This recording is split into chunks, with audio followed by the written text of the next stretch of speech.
Bonjour à tous et bienvenue sur cette table ronde qui va parler de transparence et de qualité aujourd'hui.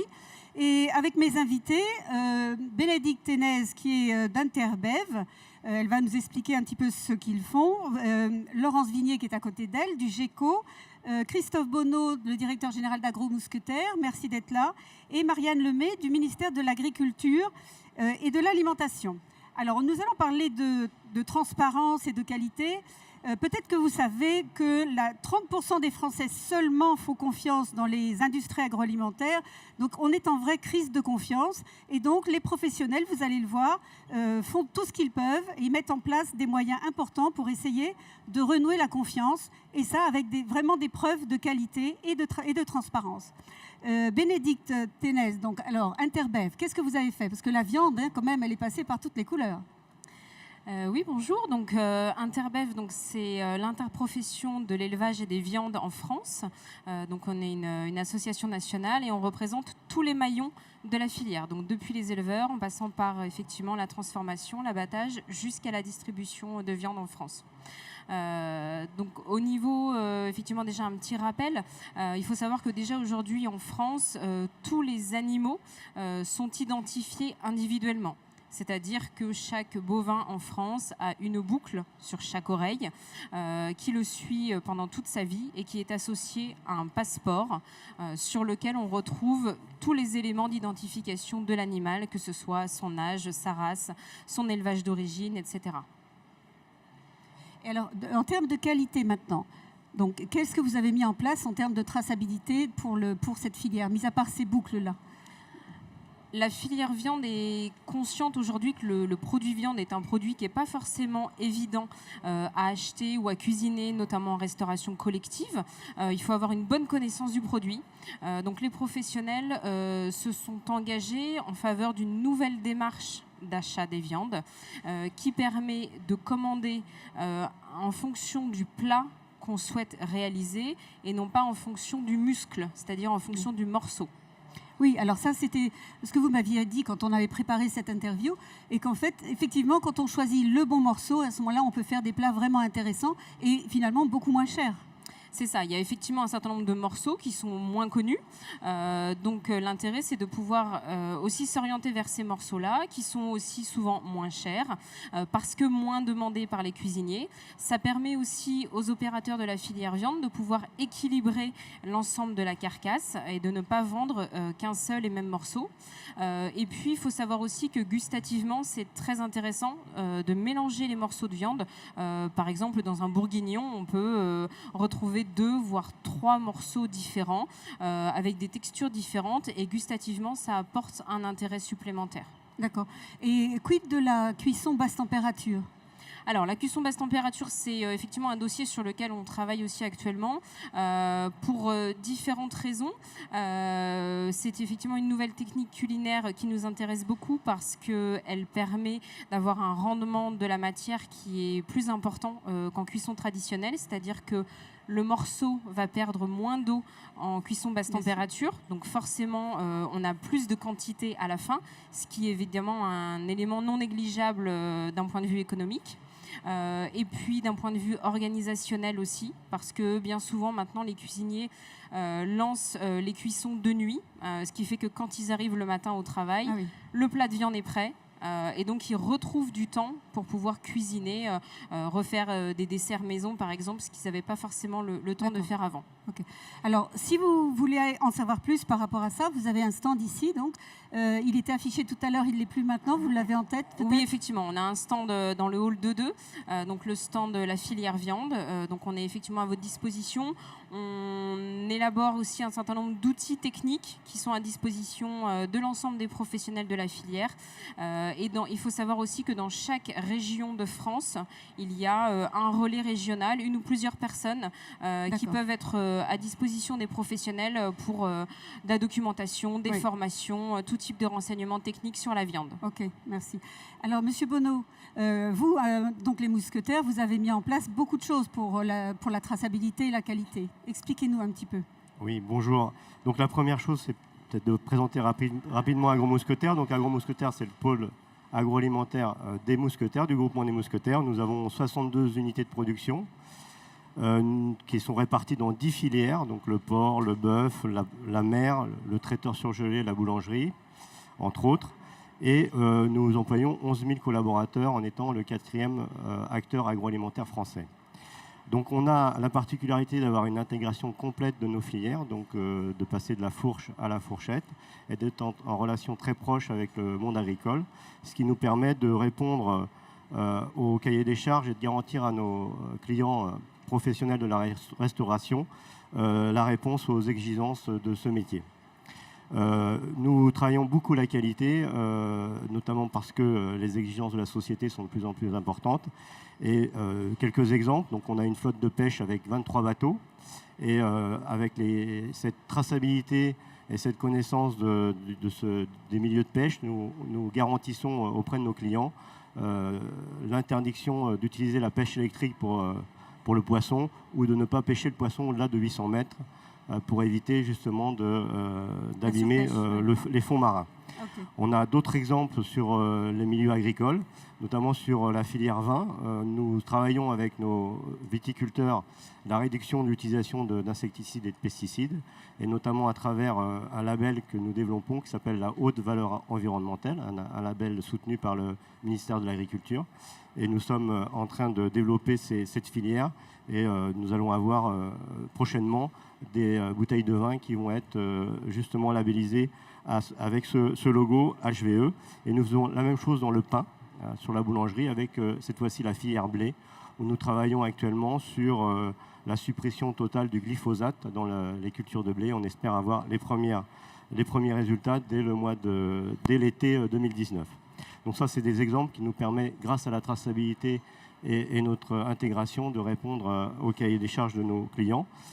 Deux mots sur notre politique qualité. La première, c'est effectivement le cahier des charges. Donc on travaille beaucoup sur des cahiers des charges avec des formulations de produits qui sont de plus en plus strictes, où on travaille sur la composition des produits, la nature et l'origine des ingrédients. Donc ça, c'est des tendances extrêmement fortes.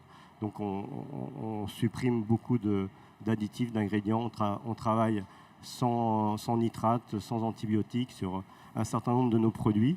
Et notre deuxième méthode, c'est la concertation. Donc on a mis en place des comités d'experts avec les ONG. Donc on travaille en très grande proximité avec les ONG, que ce soit du côté du bien-être animal ou du côté de la partie agricole.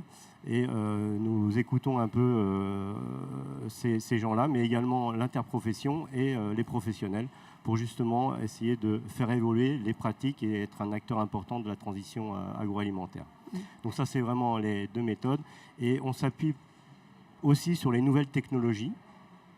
Et donc, on est en train actuellement de déployer la blockchain. Et j'ai un exemple sur le slide qui devrait être là. Pendant que vous parlez. Donc, quelque chose qui est mis en place au mois de juin sur des haricots verts, donc, où on va avoir un QR code.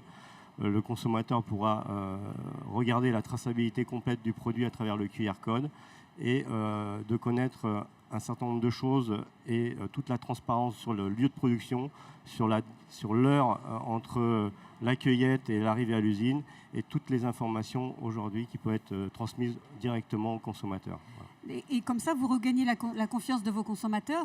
Mais est-ce que vous avez un moyen pour mesurer comment elle évolue, cette confiance, si vous arrivez à la regagner? Alors bien sûr, des études consommateurs, il y en a beaucoup. Et aujourd'hui, c'est vrai que le consommateur recherche beaucoup plus de transparence, recherche des produits locaux, recherche également des produits qui sont fabriqués dans certaines conditions. Je parlais de la pêche, mais il y a également l'utilisation de produits et cherche aussi également des produits de plus en plus sains, avec une prise de conscience forte le lien entre alimentation et santé. Oui, d'accord. Laurence Vignier, alors vous êtes du GECO. Peut-être vous pouvez redire un petit peu ce que c'est ? Oui, bonjour à tous. Le GECO est l'association représentant les fournisseurs, fabricants de produits agroalimentaires et solutions pour les marchés du hors domicile. On est dans l'antre de ces fournisseurs agroalimentaires pour les marchés de la restauration. Nous avons donc une centaine de membres adhérents, mais nous avons à la fois des entreprises agroalimentaires, mais aussi des entreprises d'équipement, de services et de solutions d'hygiène. Et nous devons être présents au sein du CIRA, puisque c'est ici que se joue un petit peu tout ce qui se passe en termes de restauration. Et le thème du CIRA cette année, c'est l'assiette de demain.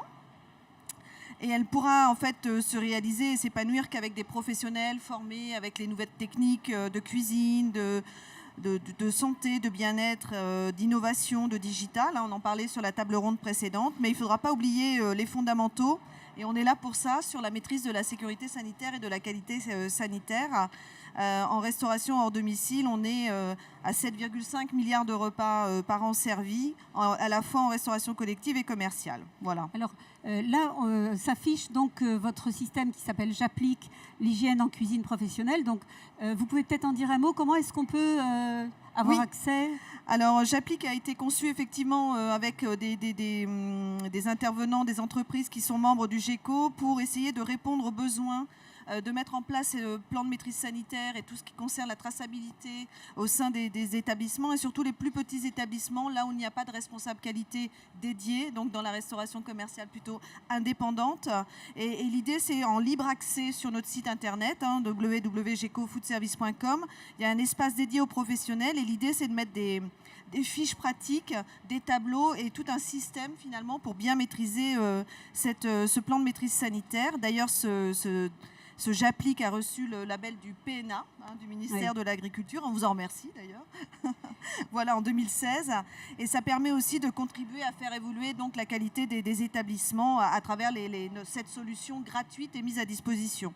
Et puis on n'oublie pas non plus toutes les solutions agroalimentaires, puisqu'on parle de produits mais aussi de solutions agroalimentaires innovantes et pratiques pour répondre justement aux besoins des restaurateurs, pour maîtriser et réduire les risques de contamination dans les établissements. C'est vrai qu'on va vers des surfaces de plus en plus petites. On a des restaurants qui ne sont pas toujours conçus dans le sens du principe de la marche en avant. On a parfois des légumes bruts qui arrivent aussi sur ces établissements. Donc on a besoin, nous, de travailler sur des produits qui vont répondre aux besoins des restaurateurs pour essayer de les convaincre et de bien maîtriser la contamination. Voilà. Alors moi, j'ai été sur J'applique et j'ai pu voir plein de choses en pratique. J'applique les fondamentaux, les fiches de bonne pratique, le suivi les fiches de suivi. Enfin, tout ça, c'est des choses qu'on a appris à l'école et c'est vrai qu'on peut faire une petite piqûre de rappel. C'est un outil qui permet aussi de faire des piqûres de rappel. On sait très bien que les gestionnaires d'établissements ont ces formations obligatoires de 14 heures forcément avant d'ouvrir un établissement de restauration. Et ça permet effectivement de faire des piqûres de rappel. Et puis, on a toute une initiation aussi aux microbes. On a tous les textes réglementaires. Alors donc je vous conseille d'aller voir sur ce site parce que vous allez apprendre ou réapprendre beaucoup de choses qui sont intéressantes. Et d'ailleurs, une fois que vous aurez réussi votre examen de passage, à ce moment-là, vous avez, allez-y Marianne, vous allez pouvoir nous expliquer le système que vous avez pu mettre en place. Donc en fait, depuis 2017, le ministère de l'Agriculture et de l'Alimentation a mis en place un dispositif qui s'appelle Alim Confiance. Donc Alim Confiance est un site web ou une application mobile qui va mettre en transparence et publier tous les résultats des contrôles officiels des agents de la Direction générale de l'alimentation. Donc ce dispositif Alim Confiance a un comité de pilotage qui est constitué à la fois des administrations concernées, mais aussi des professionnels, donc de toutes les fédérations professionnelles et des associations de consommateurs. Donc cette publication concerne tous les établissements de l'alimentaire, donc des abattoirs jusqu'à la remise directe. Ça fait partie en fait d'une volonté à la fois européenne et internationale que de mettre en transparence pendant 1 an sur ce site les résultats. Alors moi j'ai trouvé ça très intéressant parce en tant que consommatrice, ne serait-ce que ça, je voulais choisir un restaurant. Donc certains restaurants effectivement, quand ils sont bien notés d'un point de vue hygiène, c'est quelque part rassurant. Mais je comprends aussi que c'est incitatif pour vous restaurateurs que de pouvoir passer à travers ces fiches codines et pouvoir avoir une belle note qu'on peut afficher à la porte de son restaurant par exemple. Ça va dans la suite de ce que vous disiez tout à l'heure, c'est-à-dire qu'on souhaite rétablir aussi la confiance du consommateur envers les établissements de l'alimentaire. On souhaite faire une transparence sur l'action publique en général, mais surtout sur les contrôles officiels de nos services. Et puis inciter effectivement les professionnels à aller vers les niveaux très satisfaisants, puisque c'est une validation officielle qu'ils vont pouvoir mettre sur leur devanture. Ok. Alors globalement, c'est vrai que tout ce que vous avez mis en place, ça va dans la transparence, la traçabilité, mais ça va aussi dans ce qu'on appelle le clear label, le clean label. Le clear voulant dire je vous dis toute la vérité. Mais il y a quand même une limite à ça, parce que si on dit tout, ça veut dire qu'on n'a plus de secret professionnel. Bah, écoutez, les secrets, c'est le savoir-faire, donc ça nécessite des compétences. Mais aujourd'hui, fabriquer des produits alimentaires qui sont bons pour la santé, il n'y a aucune raison de cacher les choses. Et la transparence est devenue importante. Et surtout lorsque, comme nous, on est complètement sur le Made in France et on essaye au maximum de produire déjà tous nos produits en France, mais aussi d'avoir toutes nos matières premières qui sont issues de l'agriculture et de l'élevage français. Oui. Et à ce titre, on lance aussi une opération dans les mois qui viennent qui va s'appeler Usine ouverte, où on fait visiter nos usines, nos process, pour montrer qu'effectivement, nous n'avons rien à cacher. Oui, alors ça c'est courageux parce qu'effectivement, en général, les usines, c'est pas toujours très joli à voir, entre guillemets, ou c'est parfois un peu impressionnant, même si elles sont très propres par ailleurs. Hein. Et donc c'est courageux de votre part, mais tous ceux qui l'ont déjà fait, finalement, en sont sortis plutôt très très satisfaits. Oui. Moi, je voulais juste rajouter, on parle de transparence, effectivement, la question c'est de savoir est-ce qu'on pourra tout montrer et tout dire. Bien sûr qu'il y aura aussi les secrets industriels qu'il faudra de toute façon ou préserver, des secrets de cuisine. Je pense qu'il faut aussi qu'on parle aussi de loyauté, de sincérité. On ne peut pas être totalement transparent sur les secrets professionnels. Oui. Voilà. Donc, et c'est normal, la recette d'un produit, même chez un grand chef, reste la recette d'un produit. Bien sûr. Mais enfin, ça, c'est le savoir-faire, bien évidemment. Voilà. Alors, quelle est la prochaine étape maintenant pour vous? Parce que là, la blockchain, vous êtes le premier à aller dans vraiment une blockchain un petit peu complète. Je pense que les consommateurs souhaitent aussi avoir une blockchain à peu près sur tout. Bon, ça va être compliqué à mettre en œuvre, non? Écoutez, on va montrer l'exemple, puisqu'on va démarrer au mois de juin sur quelques produits. Il nous reste beaucoup de travail à faire, puisqu'on fabrique 3500 produits. Donc, le temps de remplir cette base de données sur l'ensemble de la gamme va prendre un certain temps.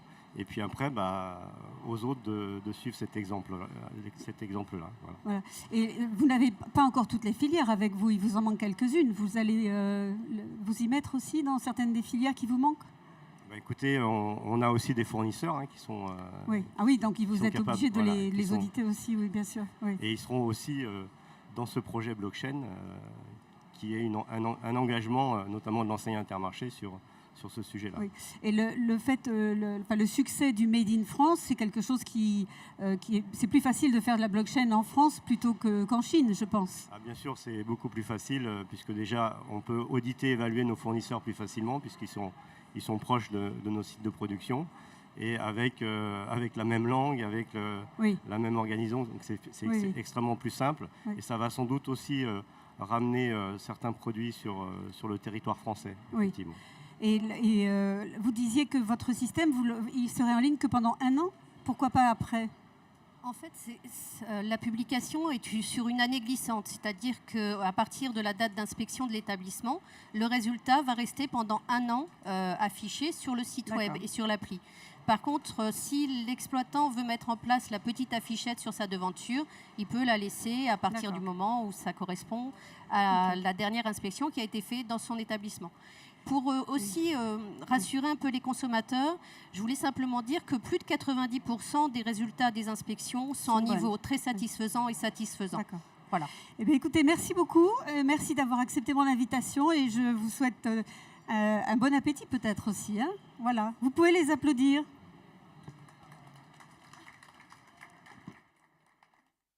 Beaucoup Béatrice de Rênal pour cette table ronde sur la transparence hautement intéressante. On attrape le micro et je le tends à Nathalie. Bonjour Nathalie. Bonjour. Nathalie, merci d'être là parce que vous êtes notre plus fidèle spectatrice. Ce qui est quand même pas rien. Big fan. Alors professionnelle, pâtissière, cuisinière? Alors c'est du loisir essentiellement et j'aime beaucoup la rigueur de la restauration et de la pâtisserie.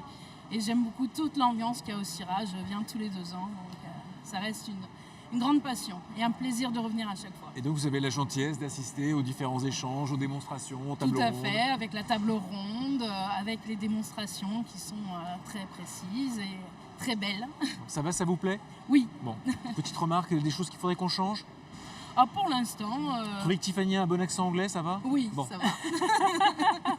Mais il y a beaucoup d'inspiration ici, beaucoup d'énergie, passion, oui, tu trouves? tout à fait. Vous avez en fait énormément d'idées sur les réalisations. Et puis il y a beaucoup de petites astuces des chefs pâtissiers et des chefs en général Qui vous nourrissent. qui nous nourrissent. Il y a beaucoup de personnes qui sont sur ce salon.